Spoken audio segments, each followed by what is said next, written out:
ज्यादा योग्य हों, डिजर्विंग हों।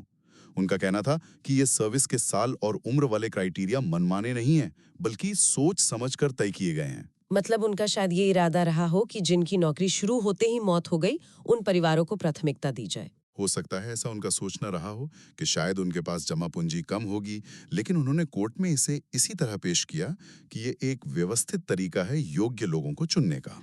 क्या बैंक ने भी अपनी बात रखने के लिए कुछ कोर्ट केस का हवाला दिया? हाँ, कुछ मामलों का जिक्र किया उन्होंने, जैसे एक कैनरा बैंक बनाम एम महेश कुमार का केस था 2015 का। उसमें सुप्रीम कोर्ट ने फिर यही कहा था कि ये रियायत है, अधिकार नहीं, और इसका मकसद फौरी राहत देना है, सालों बाद नौकरी देना नहीं। और एक और केस जो अक्सर ऐसे मामलों में आता है, उमेश कुमार नागपाल बनाम हरियाणा राज्य 1994 का। हाँ, वो बहुत ही लैंडमार्क केस है इस विषय पर। बैंक ने उसका भी जिक्र किया होगा। उसमें सुप्रीम कोर्ट ने साफ कहा था कि सरकारी नौकरियां तो मेरिट पर मिलनी चाहिए, अनुकंपा नियुक्ति एक अपवाद है। सिर्फ एक अपवाद। हाँ, और ये अपवाद सिर्फ उन परिवारों के लिए है जो कमाने वाले की मौत के बाद बिल्कुल बेसहारा और घोर गरीबी की हालत में पहुंच गए हों। प्यूनरी शब्द इस्तेमाल किया था कोर्ट ने। अच्छा, प्यूनरी। जी, कोर्ट ने कहा कि इसका मकसद परिवार को अचानक आए संकट से उबारना है, सिर्फ एक पद देना नहीं है। इसलिए परिवार की आर्थिक स्थिति की जांच बहुत जरूरी है, और ये आमतौर पर निचले पदों क्लास 3 और 4 के लिए ही होती है। तो बैंक का कहना था कि हमारी पॉलिसी उमेश कुमार नागपाल के हिसाब से ही है, हम योग्यतम को ही चुन रहे हैं। हाँ, एक तरह से वो यही जता रहे थे। हालांकि ये बात अलग है कि मायादेवी के केस में उन्होंने आर्थिक स्थिति की जांच तो की ही नहीं थी, सीधे नियम के आधार पर ही मना कर दिया था। बिल्कुल। अब आते हैं सबसे अहम हिस्से पर।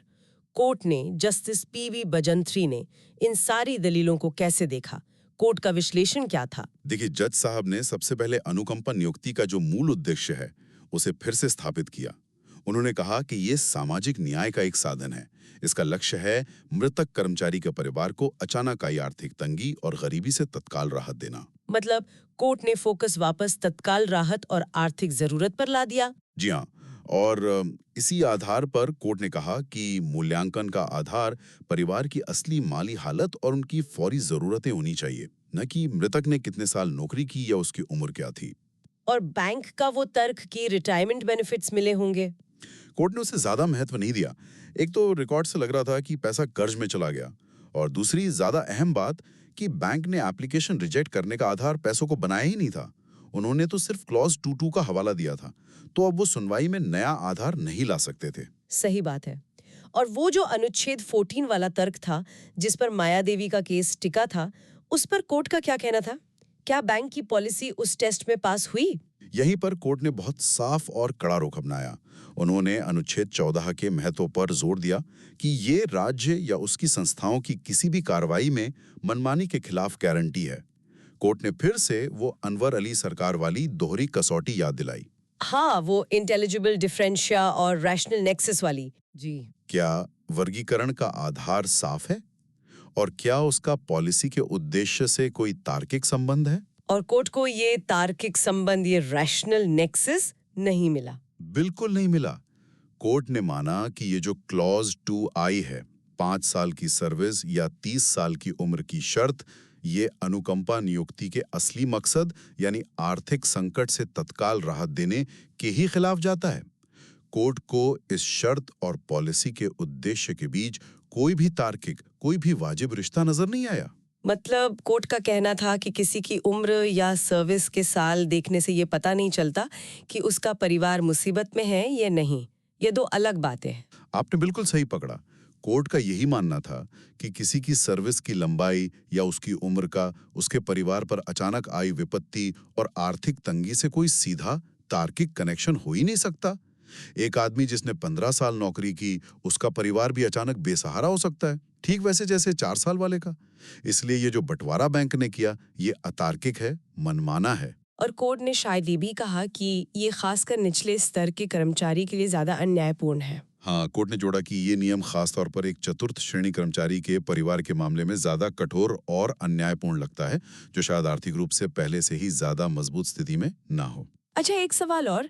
क्या कोर्ट ने इस पर भी कुछ कहा कि ये तो बैंक की अंदरूनी पॉलिसी है, इसमें कोर्ट क्यों दखल दे? हाँ, ये सवाल उठता है, लेकिन कोर्ट ने भारत संघ बनाम दिनेश इंजीनियरिंग कॉरपोरेशन जैसे केस का हवाला देते हुए कहा कि हाँ, ये सच है कि नीति बनाना सरकार या संस्था का काम है, लेकिन अदालतें न्यायिक समीक्षा यानी जुडिशियल रिव्यू कर सकती हैं। मतलब कोर्ट ये देख सकती है कि पॉलिसी कहीं मनमानी या गैर कानूनी तो नहीं। जी, कोर्ट ये जांच सकती है कि क्या कोई नीति मनमानी है, अतार्किक है या संविधान के मौलिक अधिकारों का उल्लंघन तो नहीं कर रही।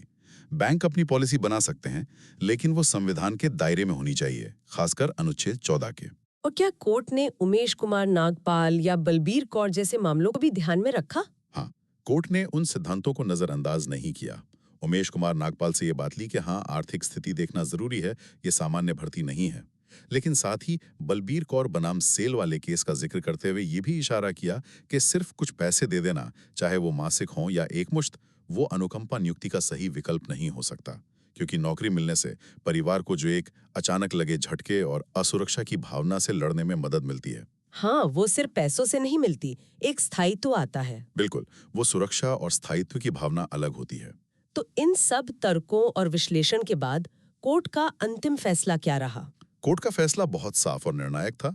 उन्होंने कहा कि बैंक के सर्कुलर का वो क्लॉज 22 II, जिसमें 5 साल की सर्विस या 30 साल की उम्र की शर्त थी, वो अनुचित है, अनरीजनेबल है, मनमाना है, आर्बिट्ररी है और तरकीन, कैप्रिचियस भी है। और सबसे अहम बात कि वो अनुकंपा नियुक्ति के उद्देश्य के ही विपरीत है। जी, और इसीलिए वो संविधान के अनुच्छेद 14 का उल्लंघन करता है। तो जब वो क्लॉज ही अनुच्छेद 14 का उल्लंघन कर रहा है, तो कोर्ट ने उस क्लॉज 22 को ही असंवैधानिक करार देते हुए रद्द कर दिया, स्ट्रक डाउन कर दिया। अच्छा, उस नियम को ही हटा दिया। हाँ, उस हिस्से को। और जब वो नियम ही रद्द हो गया, हाँ। जिसके आधार पर माया देवी की अर्जी खारिज की गई थी, तो जाहिर है तो फिर वो खारिज करने वाला आदेश भी नहीं टिक सकता था। बिल्कुल, कोर्ट ने बैंक के उस 23 जून 2016 के आदेश को भी रद्द कर दिया और बैंक को, जो अब SBI है, निर्देश दिया कि वो इस फैसले की कॉपी मिलने के 3 महीने के अंदर माया देवी की अनुकंपा नियुक्ति की अर्जी पर दोबारा विचार करें। लेकिन इस बार उस रद्द किए गए क्लॉज को ध्यान में रखे बिना। हाँ, बिल्कुल, उस क्लॉज को नजरअंदाज करते हुए